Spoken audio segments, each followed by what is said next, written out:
زه د هغه الله تعالی د هغه رب نافرمانی ولی وکم کوم رب کائنات چې زه پیدا کړیم د هغه رب نافرمانی ولی وکم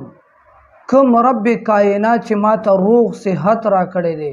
ماته خپل شکل او صورت را کړی دی د هغه رب نافرمانی زه څنګه وکړم چې کله زه وږی شم ماته خوراک را کوي کله چې زه تږی شم ماته څښاک را کوي کله چې زه ناروغه او بیمار شم نو ماته روغ صحت را کوي هغه رب نافرمانی زه ولی وکم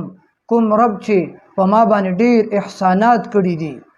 زه مسلمان پیدا کړی ما زه خپل بنده وګرځولم او زه بیا د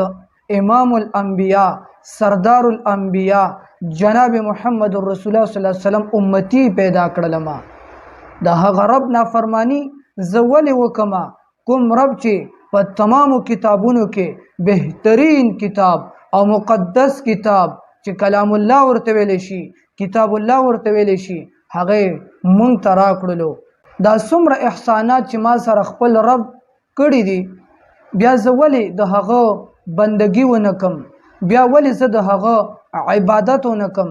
بیا ولی زه د هغه د قرآن تلاوت ونکم بیا ولی زه د هغه د حکمونو تابعداري ونکم او بیا ولی زه د هغه د احکام باندې عمل ونکم او بیا زه ولی د هغه د پیغمبر په سنتو باندې شرمېږم او بیا زه ولی د هغه د پیغمبر سنتو باندې عمل نکوم او د هغه د پیغمبر تابعداري نکوم او بیا زه ولی د خپل ویختان د انګریزانو په شان کټ کما بیا زه ولی د جناب محمد رسول الله صلی الله علیه وسلم دا خپل ګیره مبارکه دا زه وخروم او لري ډیران کې یا په یو ګنده پلیت او نجس ځای کې وغورځوم او بیا زه ولی د خپل جامع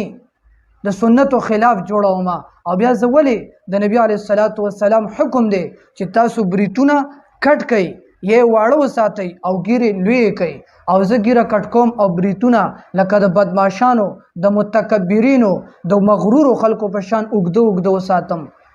زه ولې دغه رب نافرمانی وکم باوجود د دینه چې دغه رب ما سره دومره احسانات کړي دي په ما دومره انعامات کړي دي د دې باوجود به زه دغه رب نافرمانی ولې کوم زه به دغه رب حکمونه منم موز بکوم روجی بنیسم که صاحب نصابم د خپل مال نه به زکات ورکوم د غریبانو د مساکینو د فقراو به خیال ساتم او د رمضان مبارک میاشت چې کله په موږ باندې راشي د هغې به روجې نیسم ان شاء الله العزیز تر آخري وخته پورې به زه د دغه دین خدمت کوم